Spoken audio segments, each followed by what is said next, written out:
Welcome to From the VC's Bookshelf, a podcast from TBR, the College System of Tennessee, the state's largest higher education system. In this series, we examine how we might re-envision the work we do and how we work together as we move into a post-pandemic world. Please join our host, Dr. Heidi Lemming, Vice Chancellor for Student Success, as she leads a live discussion with industry experts and leaders throughout our system.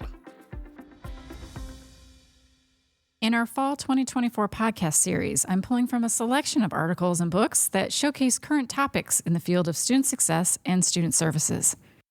Interviews with the system and campus-level staff who work in the specialty area connected to the article or book will serve as our panel experts.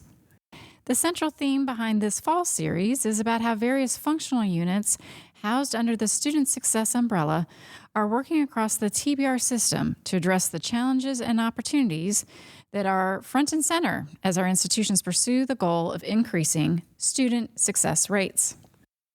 In this podcast, the featured publication for the panel is NASPA's First Generation Students in Community and Technical Colleges, a national exploration of institutional support and practices. During the 23-24 academic year, all TBR community colleges were members of the Center for First Generation Student Success's First Scholars Network. The focus of the network and this publication centers around how to increase the enrollment and completion rates of first-generation students. Before we get started, I think it's important for our listeners to know how the term first-generation student is defined. And so before we get into some questions related to the publication, I want to point out that this study considers first-generation students as any student that comes from a family in which the highest educational level of their parents was lower than a bachelor's degree. National data indicates that this includes about 3/4 of new associate degree seekers. So let's get started. We're going to first get to know our panelists a little bit more before jumping into questions. I am really happy to have three great panelists with us today. The first, Will Shull. Will serves as the Director of Advising at Jackson State Community College in West Tennessee. He received his bachelor's in history and philosophy from Freed-Hardeman, where he also earned his master's of education. He earned his MA in history from Middle Tennessee State University, and after earning a graduate certificate in community college leadership from East Tennessee State University, you have made your rounds, sir, around the state. West, Middle, and East. He continued at East Tennessee and currently is a doctoral candidate in their higher education leadership program. He began his higher education career in teaching, research, and library management. After working in public and private 2-year and 4-year institutions, he found his heart with the students in the community college world and loves to empower them to success by meeting them where they are. In his current role in student services and academic advising, Will has engaged in numerous local and statewide efforts to improve academic advising and make the college-going experience more accessible, equitable, and understandable to students from all backgrounds. While Will has been blessed by the modeling and support of multiple generations of college graduates and his family before him, he now hopes to bring support and empower first-generation students into and through college to earn credentials and achieve their educational goals. Welcome, Will. Happy to be here. My second panelist is Kyle Nixon. Kyle serves as the Director of Network Expansion and Operations with the Center for First Generation Student Success, an initiative of NASPA, the Student Affairs Administrators in Higher Education, and the Suter Foundation. Prior to joining NASPA, Kyle served the University of Memphis in various capacities within the Division of Enrollment Management, most recently as their Director of Recruitment and Orientation. Kyle's work in higher education has centered around college student access and persistence with a focus in enrollment management. He has extensive experience in recruitment, transition, and retention programs, not only at the University of Memphis, but also at Auburn and the University of Southern Mississippi and Louisiana State University. Kyle also serves as board chair of Pivot, School Improvement Leaders, a Nashville-based nonprofit that develops and supports K-12 leaders in the most high-need schools in Tennessee. A native of South Mississippi, Kyle has a bachelor's degree from the University of Southern Mississippi and a master's from Louisiana State University. He's currently pursuing his doctorate in higher education and adult education from the University of Memphis. Welcome, Kyle. Thank you. Glad to be here. And finally, Tiffany Steward is served over 25 years in public higher education institutions in Tennessee and Kentucky in student success and engagement and enrollment management. She's currently serving as our Assistant Vice Chancellor for Student Enrollment and Retention Services at the Tennessee Board of Regents. And in that role, she provides overall leadership for the development, communication of priorities, implementation, and monitoring of system-wide programs and activities related to recruitment and retention of students, including strategic enrollment management, admissions records, orientation and transition programs, advising first-year experience courses, and a special focus on long-range strategic planning.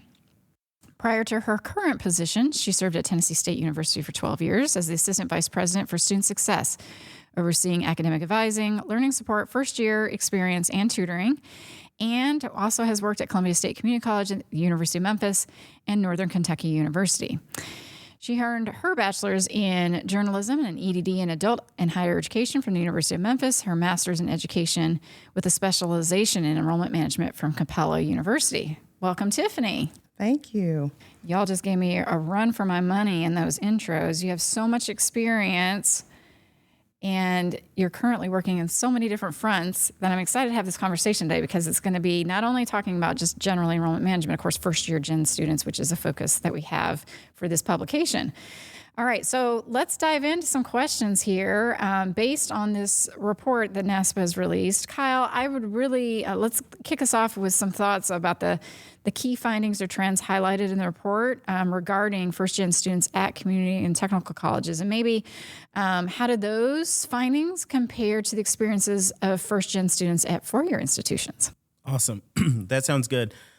So when thinking about this report specifically, but also thinking about our work in this area in general, there are some key findings that we find that are different for community and technical colleges compared to four-year institutions. I think the first thing to note is the difference in the student profile. And so at community and technical colleges, as you all know, we find that the intersectionality is a little bit different when it comes to first-gen students. And so, community and technical colleges see more first-gen students who are perhaps first-gen adult students or first-gen adult parent students. And so when thinking about that, some of the services and resources provided to those students may look very differently compared to four-year institutions where, the traditional age of the student is somewhere between 18 and 24. At a community or technical college, you may find that a student is, 46, returning to school to complete their degree. They're first gen. They have no frame of reference, but they also have a kid at home that they are caring for. And so that's one of the bigger things that we find. Another thing that we see is that, and you all probably know this as well, community and technical colleges are under-resourced and understaffed when it comes to this work. And so you find that, the person who is leading first-gen efforts may also be, overseeing the enrollment division or overseeing academic advising. And one of the challenges with that is that they simply don't have the time, the resources, or quite frankly, the energy to be able to put into something that's devoted specifically to first-gen students. And so a lot of times students are just sort of wrapped up into this larger group of students when it comes to this work.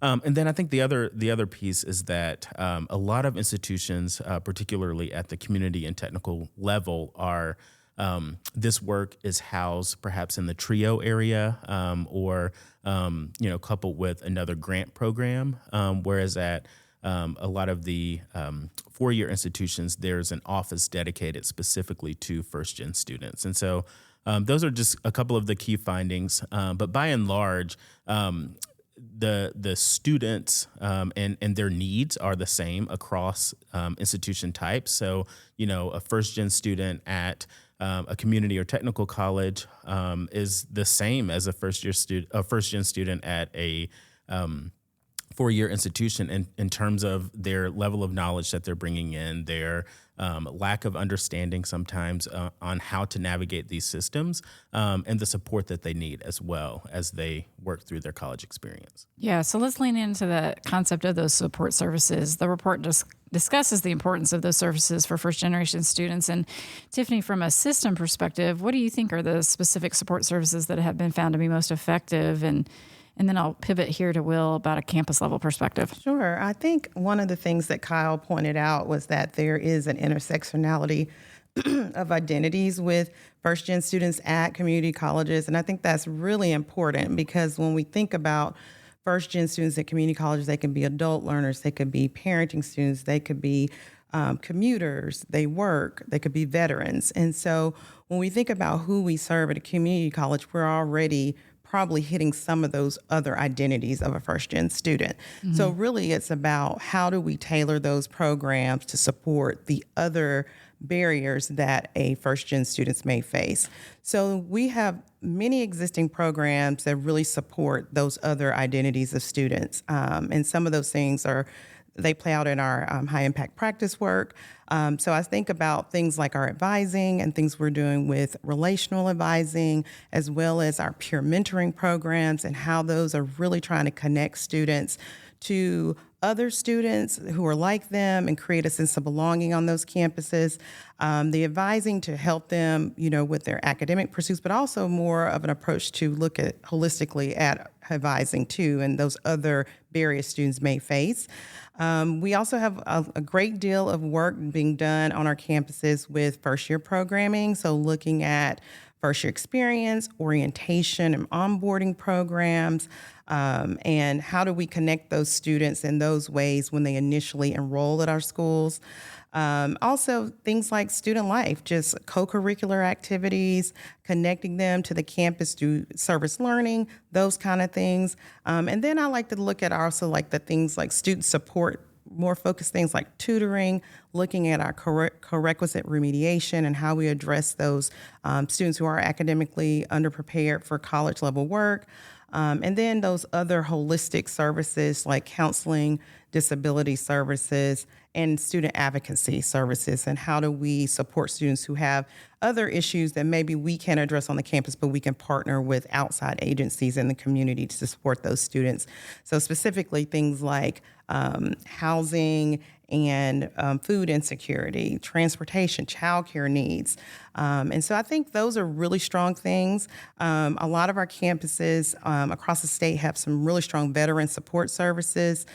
We are very focused in that area right now on how we build up those services for those students as well. So those are just a few of the things that we're doing, just a few, that really support this work and we find that are extremely effective. Yeah. So, Will, of course, you're at a campus right now, and so we like to have this diverse kind of thought about what's working at the institutional level, too, as part of this conversation. So from your lens, how do colleges ensure that those services are accessible to all students? So it's always a challenge trying to engage students where they are. And one of the things the report discussed is the challenge that first-gen students have, particularly in navigating process, navigating a resource that's open to all but not targeted, sort of disadvantages them in many ways. And so trying to, take that, there's been a lot of energy in the system in advising and really trying to spread that into, it's not just the transaction of here's the class you should take, okay, I'm taking this class. It's more about, okay, what are my needs? What are my goals? What brings me a sense of belonging, and how do I engage on campus? We all know that engaged students are more likely to be successful. And so some of that is, okay, how can we make sure that all students see themselves in clubs, activities, see themselves literally in marketing and things like that, trying to make sure that we can find them. So, at Jackson State, we've tried to make sure that we sort of have the advising office and have advisors trained on all of the various campus resources and try and, tell them about it in orientation, tell them about it periodically, interventions throughout the semester, as well as try to create as many opportunities to sort of reroute them to the appropriate resource for all their needs, even not just their academic needs. Yeah, I mean, you have to wear multiple hats at a community college for sure, because to Kyle's point, we're not as well-resourced as universities are, and many times don't have a separate office just for first-gen students. Well, one of the challenges also identified in the report is the lack of data on first-generation students, particularly at community and technical colleges. And, of course, this is why we joined the First Scholars Network as a system, because we were also in that boat, or we didn't have a lot of data, or are in that boat.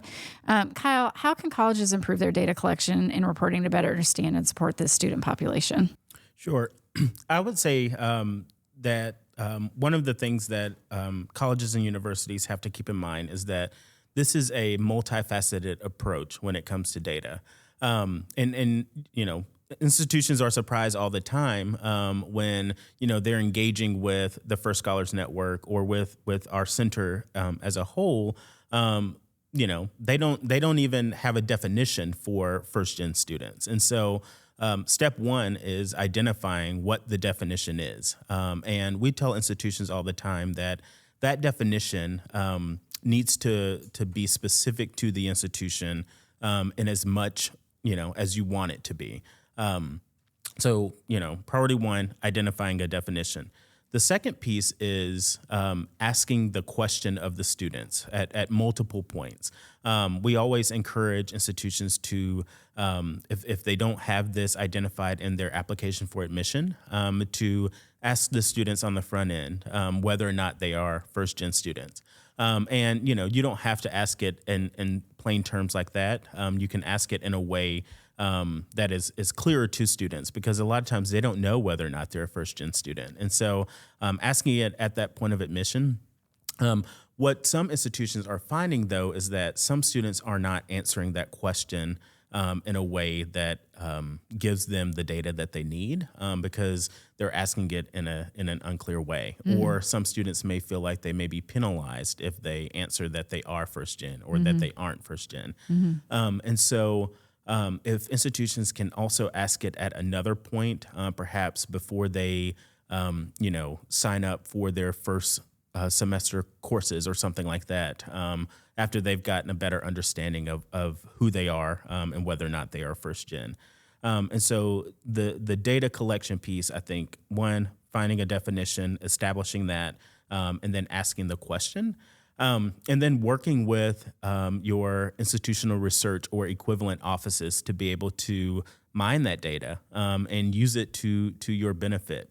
I like the piece that you ask about reporting. I think a lot of institutions sort of sit on data a lot and not necessarily report it out in a way that can be used for them in long-term ways. And so when I think about reporting, I think about, sharing it out across your institution to say, 35% of our students are first-gen students. What does this mean?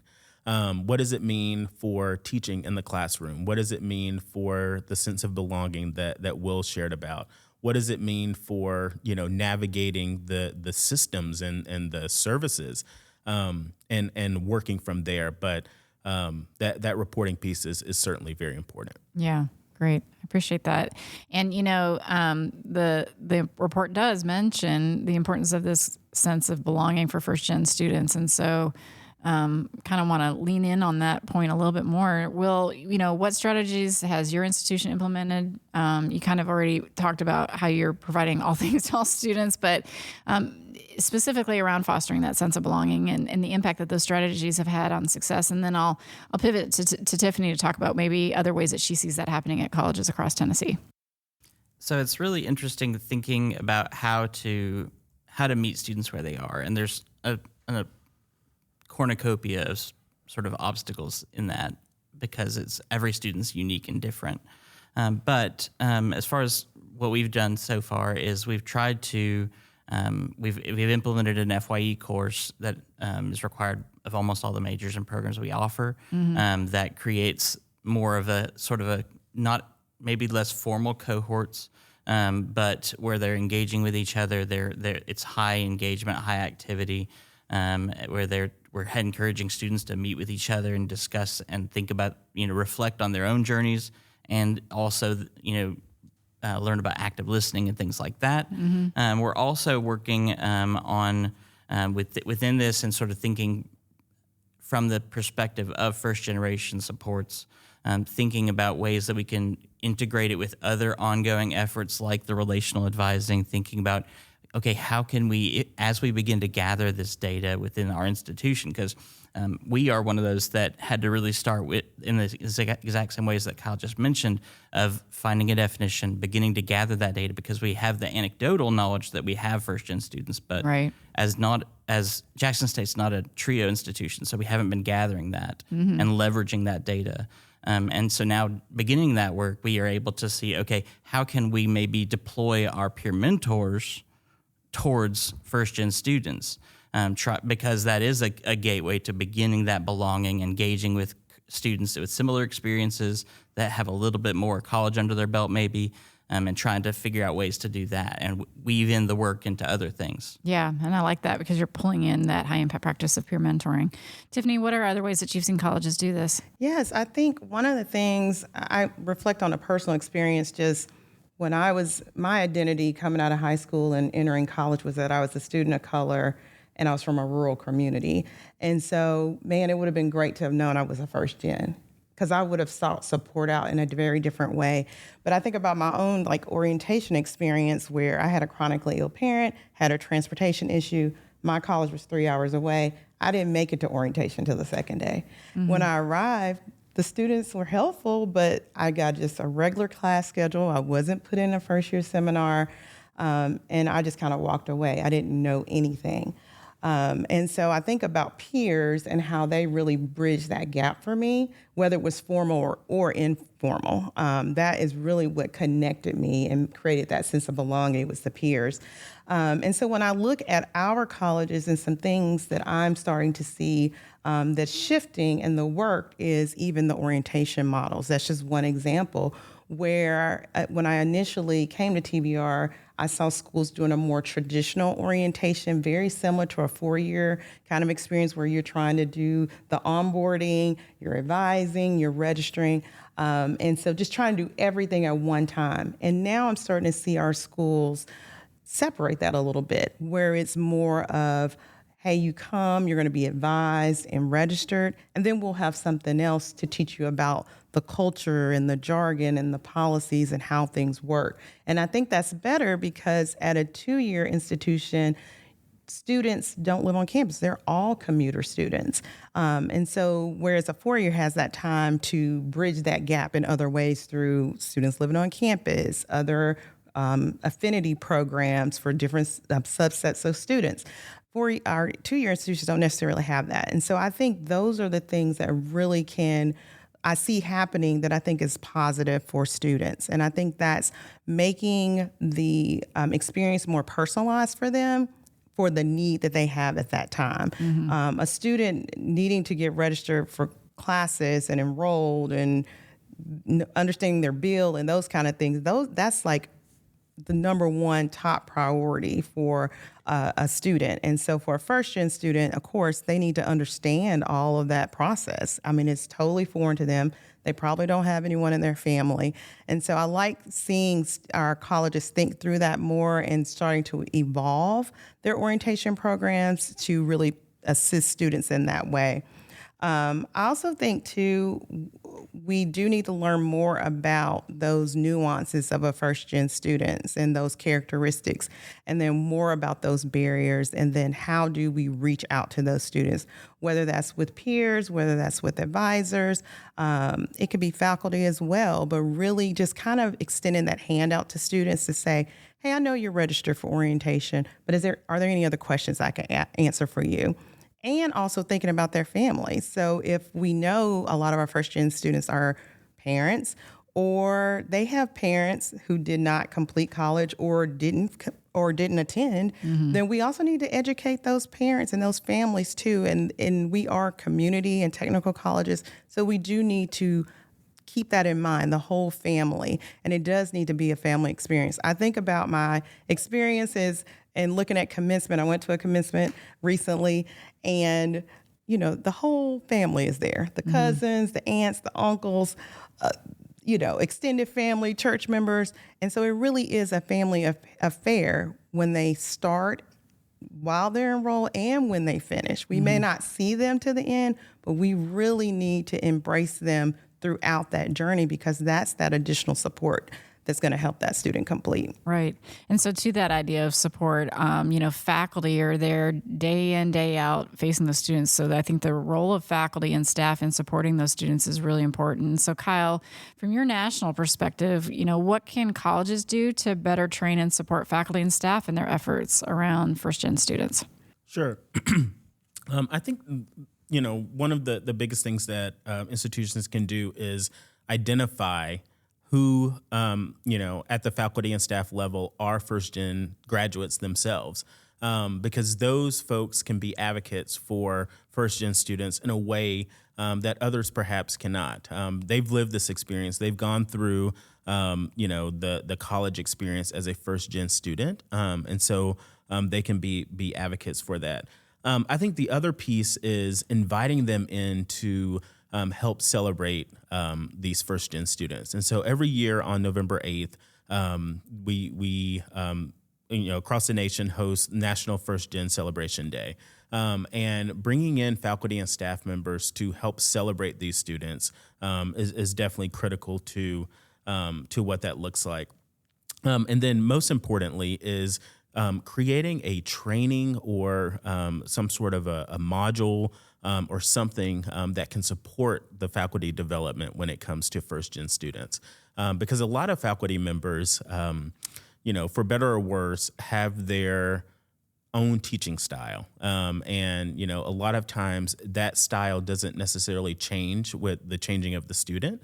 And we know that students change, every couple of years in terms of, what they're coming to college with, what they're bringing with them.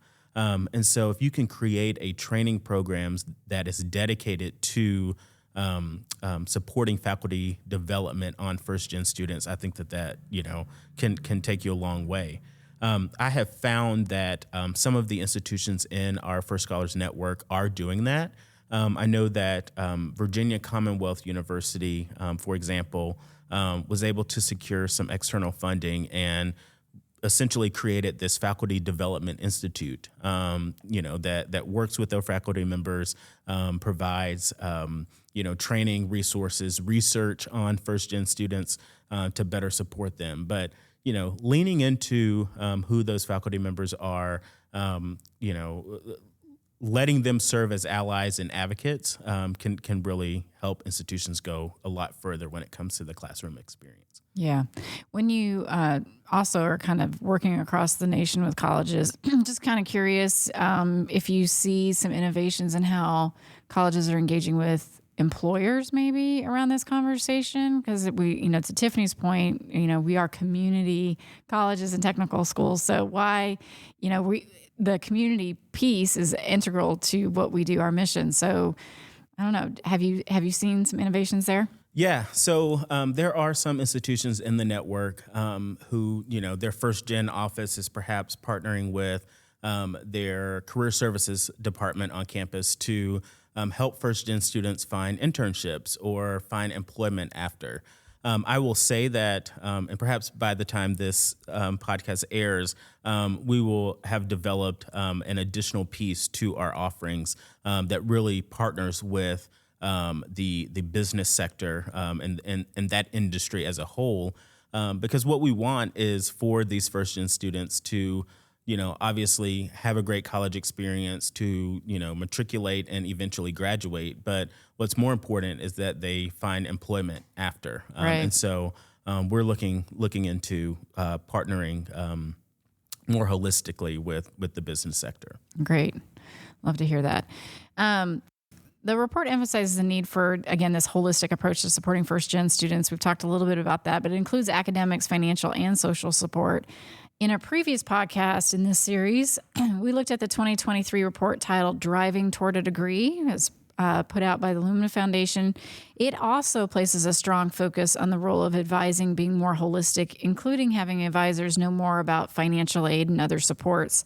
So just curious from Kyle and Tiffany, what are some examples of colleges that have successfully implemented these holistic supports, and what lessons can be learned from those experiences? I'll go first.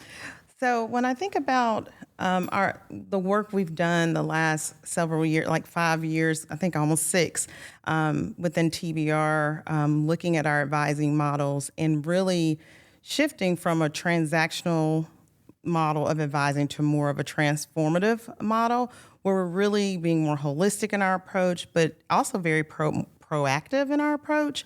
And so I think we've done a lot of work in that area. And I think our schools are at some level operating in a holistic model of advising. I really feel strongly about that. Do we have all the pieces to the puzzle? No, but we really are moving that direction. And of course, there are still challenges with, advising to student ratios and those kind of things. But I do feel like we're making great headway in those terms. Mm-hmm. I think, when we think about first-gen students and those very unique needs or those barriers that they experience, we really have to continue to review the data on those students and really make data-informed decisions on how we support those students and also those interventions, right? So whether they're academic or non-academic, challenges that students are facing, what are the interventions? What are we going to do to help them? More so than just talking about it and saying, hey, student, go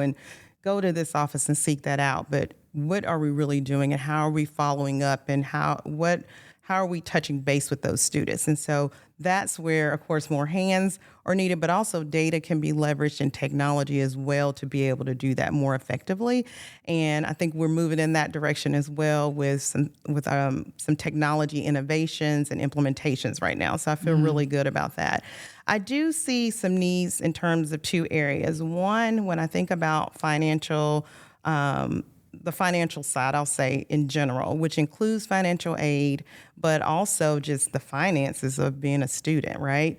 If you're a student, you can't make as much income. There's a lot of financial things. And I think that's an area of focus that we really need to look at. And so I think the correct term is financial literacy, but broader than just how to open a checking account and have a savings account and how to do a budget, but also like if you are receiving additional benefits, if you're a low income student and you're receiving Pell and you're receiving state aid, what can that money be used for? I remember I was a Pell eligible student in college, and I think it was probably about 4 weeks into school, the bursar's office said, come to the office. And I was like, oh God, do I owe these people money? And I was on a scholarship, and I had no idea what a bill looked like, to be honest. And I walked over there and they handed me a check for $1,200. And I said, what is this for? And they said, this is your refund. And I said, what's a refund? And I had to go back to my dorm and ask my friends, what is a refund? And they said, oh, that means you had more money than what you owed. So they give you the extra money. And I said, what can I do with it? I thought I had to put it in some kind of account or something. They said, for you to live. So that, afforded me the ability to not be able to work my first semester. I was able to just study and be a student and go to class and join clubs and organizations. And so I think those kind of conversations need to be included in a financial literacy. So it needs to be more comprehensive than just the financial aid part. I think also we need to talk about requirements and standards for maintaining those either merit or those state aid or federal aid programs, like when we think about course program of study, which we call CPOS, like how do we make sure students are on track and persisting, that they understand, maybe this semester my company is busy at work and I need to work more hours. Well, maybe I'm going to take 12 credits. If that's the minimum I could take, I can look at picking up something in summer or a shorter term. So those kind of conversations need to be included in that type of advising. The other piece is the career advising. I know for our students, whether they're in a technical college or in a community college, a lot of the students want to continue on and they want to achieve higher levels of credentials. And so just thinking through that pathway early on in their career, as a first-gen student, you've only seen what your family has done. You may not have had a lot of exposure to different careers.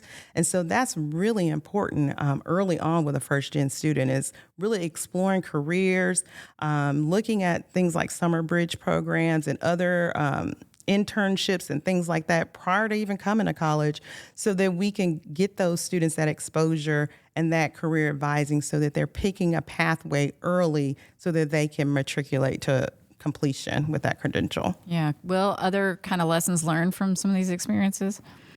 So thinking about some of those things, a lot of our students, especially I think amongst our first-gen students, they come knowing that college is going to bring them socioeconomic mobility, not in those words, but that they know that it's going to help change their life. But they don't always know all of the different options from a career standpoint.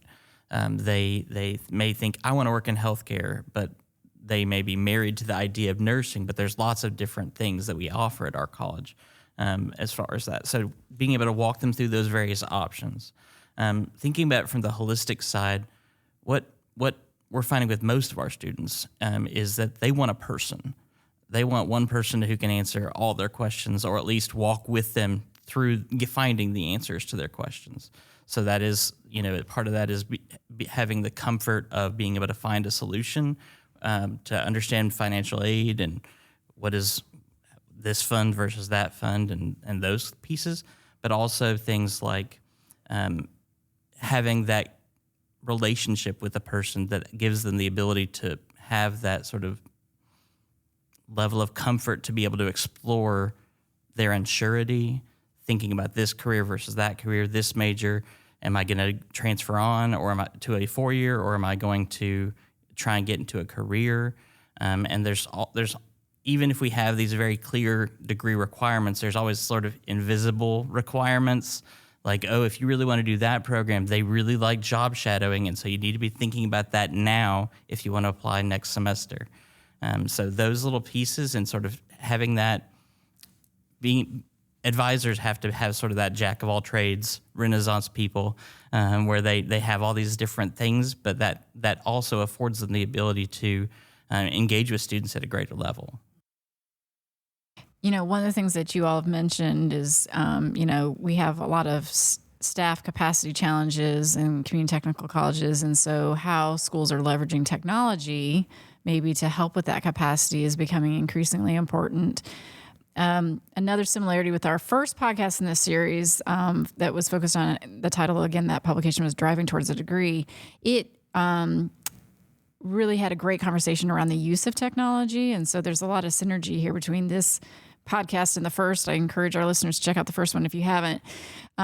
One of the criticisms that they mentioned in the report is that some schools are using multiple platforms to do a variety of advising functions instead of having an integrated approach.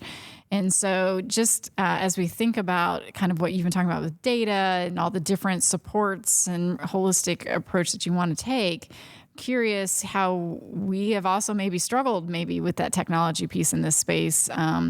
And Will, you're at a college campus, and so I'd love to hear kind of the integration challenges that you faced and maybe how you all might be leveraging technology to better support students.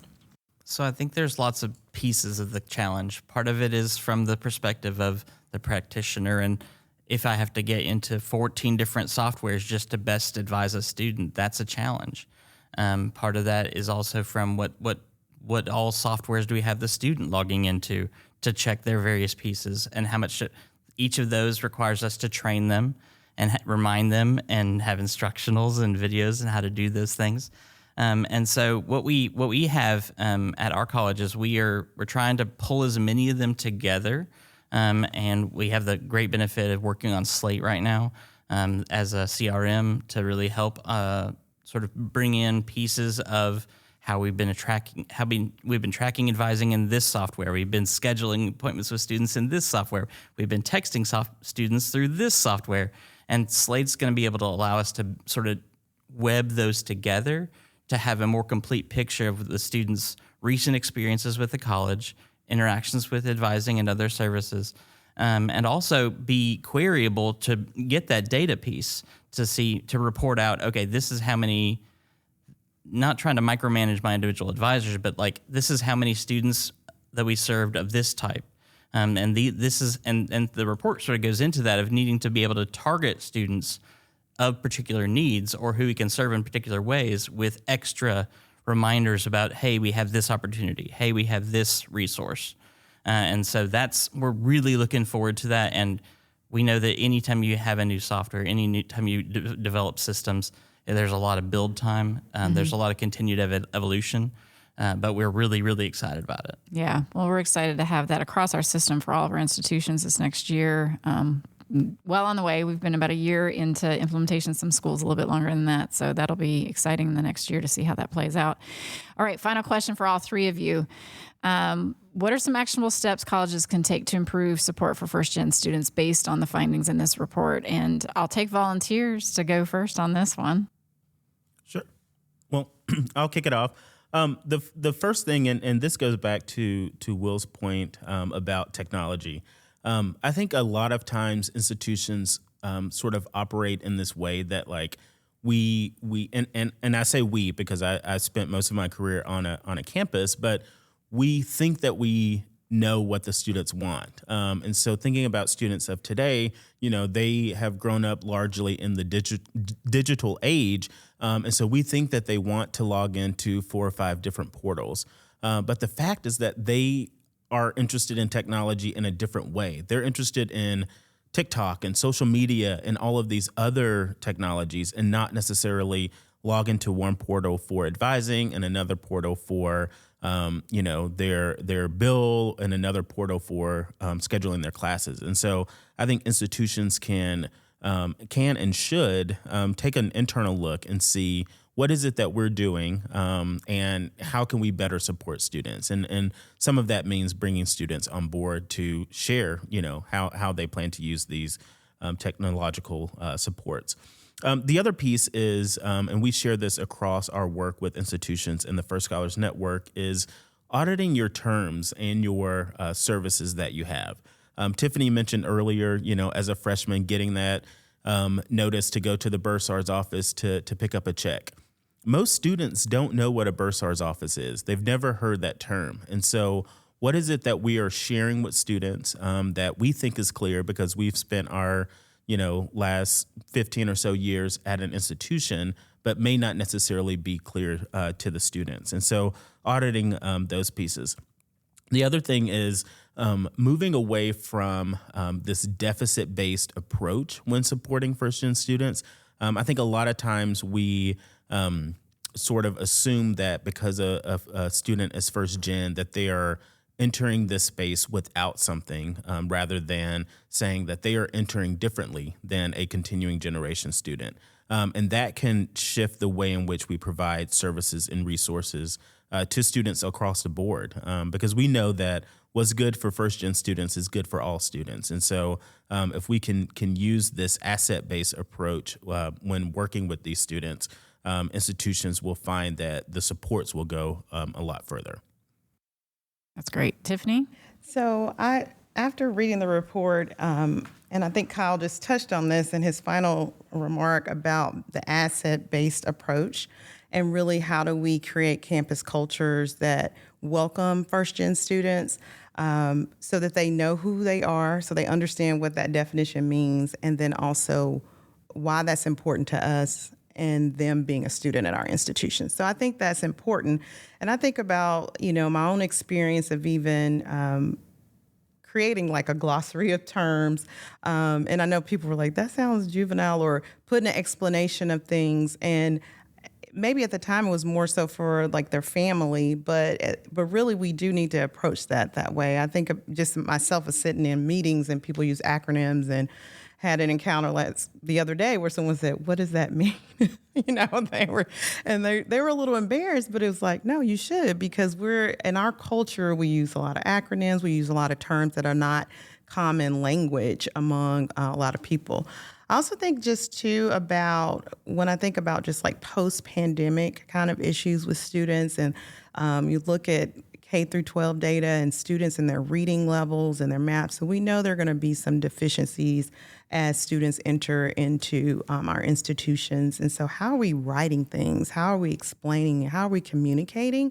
And then are we over communicating? Are we front loading a lot of information where it's confusing?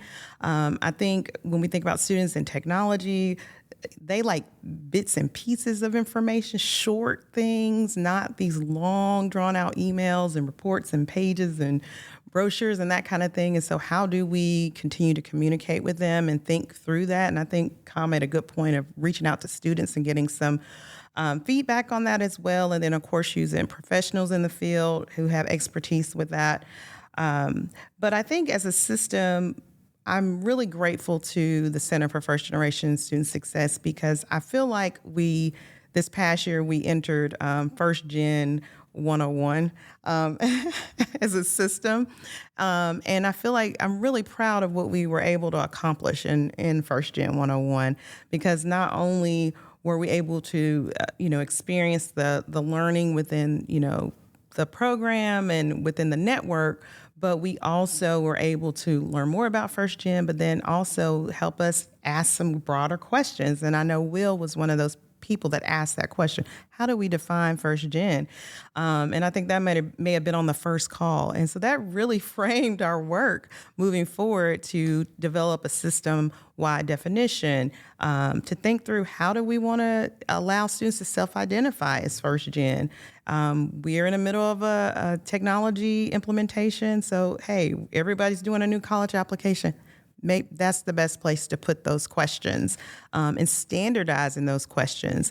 And then even taking it a step further is how do we, code this within our student information system so that we can start to pull that data and analyze it and kind of drill down into it to see, outcomes of those students as well as predictive factors that show their success or what are some of the challenges or barriers that they face. So I'm really excited about the next steps in this and where do we go once we start to continue to move forward in this work and think through how do we create these campus cultures that really celebrate First Gen students and we start to see greater success of those students. So I'm really excited about the future with this work. Yeah. Well, actionable steps from a campus perspective. So I think this, coming from an institution that's not a TRIO institution, it's really been starting at ground zero or ground -1 of figuring out, okay, we need to find a definition. We know anecdotally that these students are here. We can't know how many of them are, what they look like, what their various multiple identities that we've discussed. We can't know until we begin to get that. And so we started really basic. Okay, how can we define this? How can we gather this information? How can we begin to think about them? How can we gather energy from people for whom this is not their main job or focus?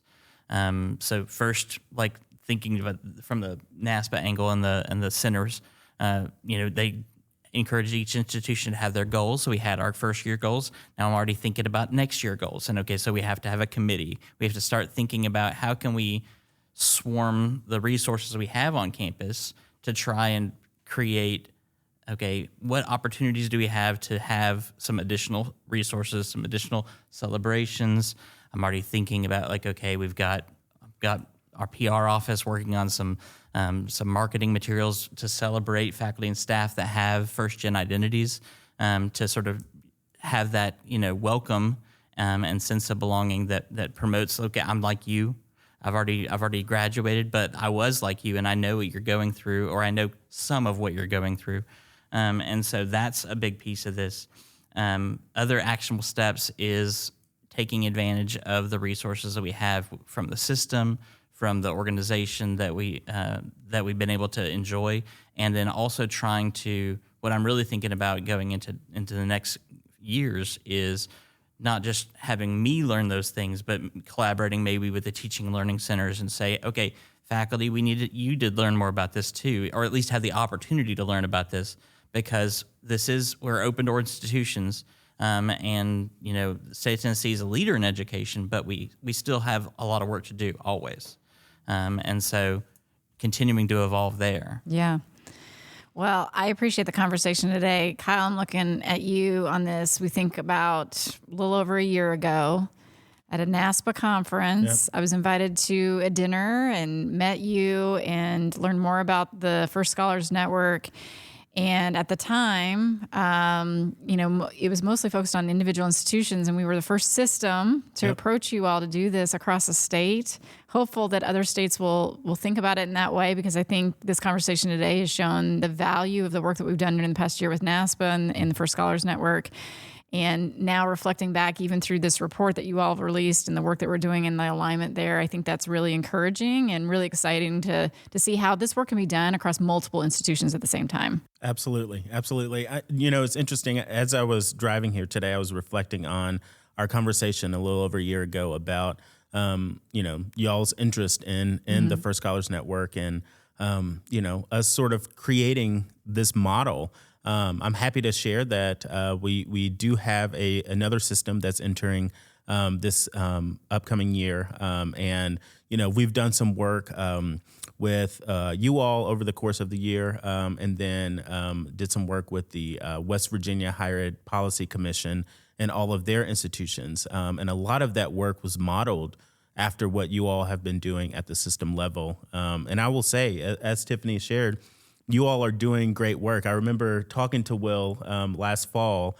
about the definition and all of that. And so to be able to take a look at this now and see that you all have a formalized definition at the system level and can really catapult to the next level, it's inspiring. And so glad to be partners. Yeah, well, I always appreciate the partnership with NASPA as a national organization, but also the value of being part of a system where we can lean into our systemness and really accomplish really big, bold things, together. So thank you for your time today and sharing a little bit more about the work. Yeah, thank you. Thank you.